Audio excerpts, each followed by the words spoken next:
I think part of my problem is that I very quickly tend to think towards tragedy. I've just been thinking lately about how tragic my situation is. The fact that the love of my life dumped me. I feel like I'm excuse making, but it happens to lots of people. Just the fact that it happened to me makes it worse.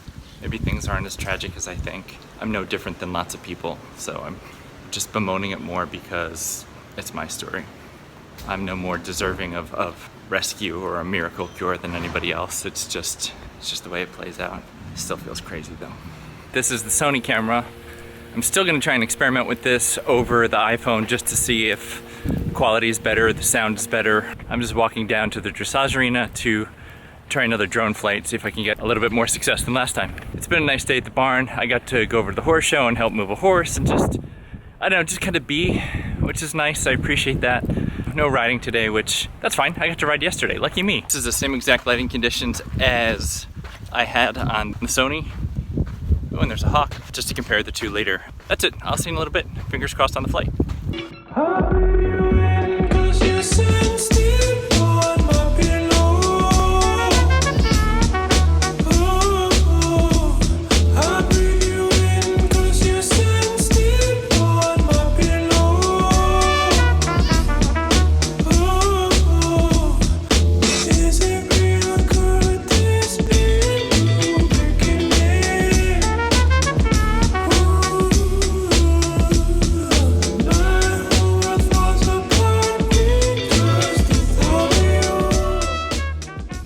Alright, so about 3:20 and I'm gonna head home.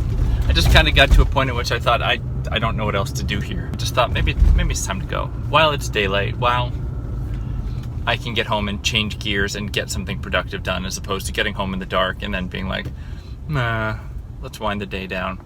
So I think that's what I'm gonna do. To the east have been some of these like magnificent, big, puffy clouds. And they're so dramatic. I just keep watching them, and I imagine in a time lapse you could see them sort of grow and churn. Oh, there's more. Being in touch with people really helps me to be okay. You know, I spent some time alone today, but because I was texting with people, those like little incremental connections really sustain me. And I'm not sure if that's a good thing or a bad thing. You go along and you start to go down, and then somebody texts you and you come back up and you start to go down. And it's just, maybe it's sort of like kicking your feet to stay afloat. You know, as you start to go down, you kick your feet and you come back up, and then you go down, you kick. But it definitely helped me to stay afloat today. And that's definitely a lesson I've taken from this breakup process, is just keep reaching out and asking for what you need. Sometimes people will surprise you and delight you and reach out and be exactly what you need. But sometimes you have to ask.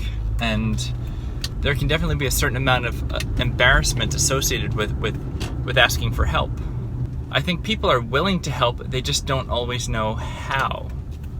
So the deal I've made with myself is I'm just gonna ask for it and take it and be grateful for it. And when I'm well, I will do a better job of giving it to others. I will try and be more attuned and more sensitive and a better person for other people.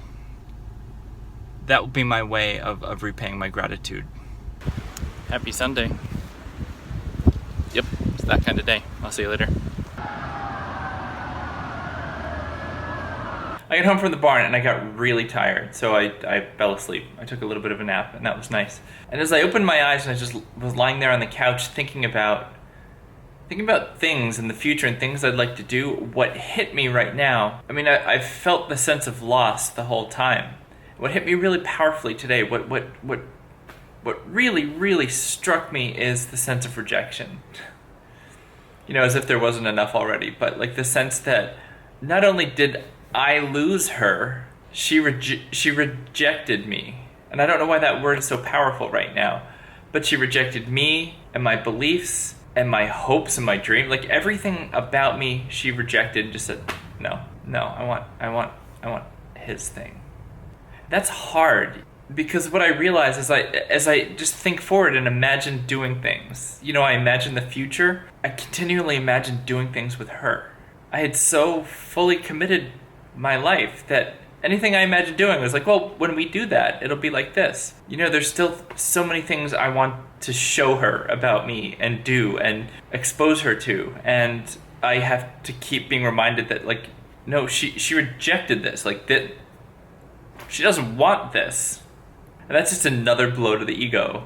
When we were in this thing together, I felt really good about the future. I felt really good about me. And when I attach the word reject or reject, it makes me feel terrible and small and less than. And then, of course, the self-critic in me compares me to him and says she rejected this, so he's better than me. And I don't think that's true, but I keep doing it. You know, I think that's the problem.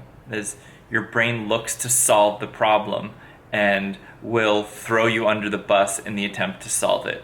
So, since I can't make sense of it, my brain is like, well, he must be better than you. And when I'm strong, I don't believe that. When I'm strong, I'm like, no, she's messed up. But when I'm sad and when I'm weak, it gets in your head and it just kind of gnaws at your brain like, well, maybe he is. Like, maybe you're not as good as you think you are, and he's amazing. What I can say with confidence is I'm not bad enough to warrant the treatment I've gotten. I know that. I know the way this was gone about was messed up and devoid of respect. I know that for sure. So, at least I have that to hold on to. She can want him or whatever, but I deserve more respect for somebody she loved for so long. Well, hi. I would really like to talk to you right now about, well, feeling like a jackass. That is pretty much what I'm wrestling with right now. I shot pretty much the whole day on my phone, like I've been doing the whole time. And when I got home from the barn, I went to download video, and it didn't all come down because I didn't have enough space on my phone to back... Anyway, all the video didn't download. But that's okay, because I was going to come back later and work on it. So I took Winnie over to the beach, and I shot a bunch of videos. It was beautiful. The waves were huge. I shot on the way over to the beach. And mostly that conversation was talking about, I don't know if I'm doing this right. You know, how do other people deal with breakups? I realize I'm not special, but you know, am I setting my intentions correctly? Well, it was two things. I was talking about the passage of time and how for most of my life, and definitely the entirety of that relationship, I wanted time to pass slowly because I loved my life. I loved every minute of it.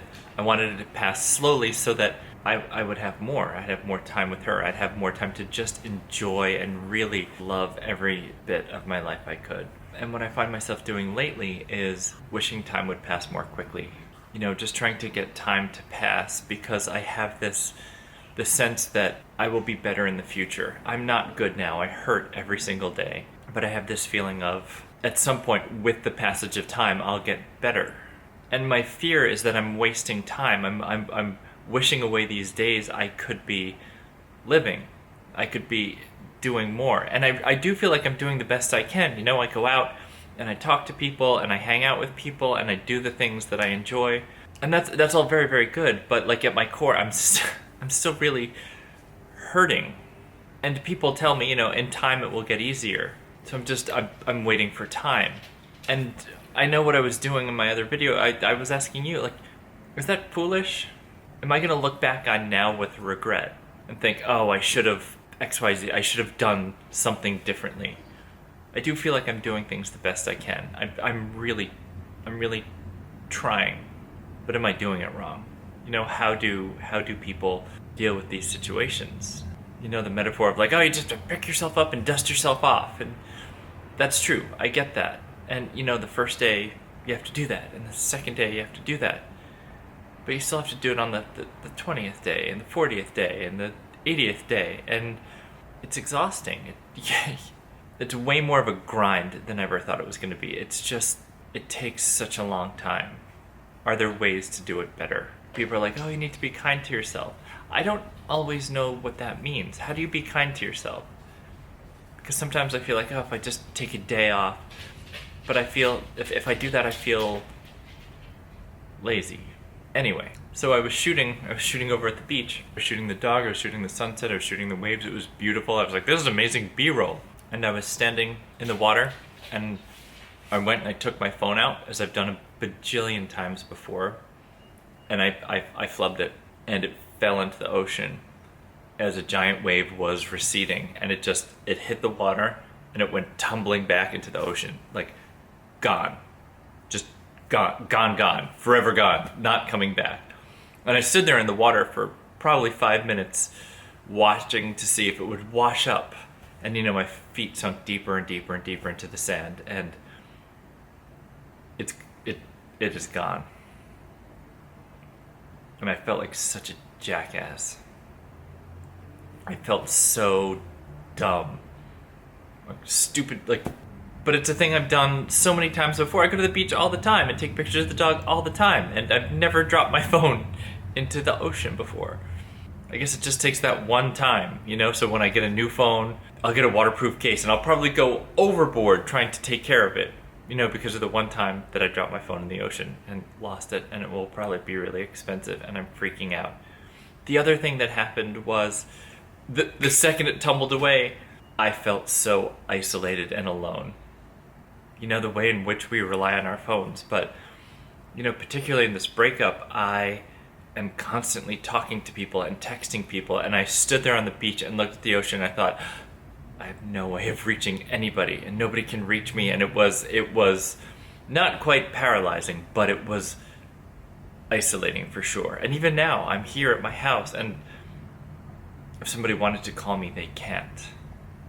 Bear in mind, on the computer right there, if anybody iMessages me, it'll come through. If anybody Instagrams me or Snapchats me, it'll still come through, but I have this feeling of I lost my phone, I lost my core, and I lost all the footage I shot earlier. So today will probably be a weird day, and if you're wondering why, it's because I literally dropped my phone in the ocean. Just strange foreshadowing that on the day I dropped my phone in the ocean was the day I started testing out this camera to see if maybe it would be a good replacement for my phone. I don't have a whole lot more profound things to say right now. It's been a weird day. I will be relieved tomorrow when I get a new phone. God only knows how much that's going to cost.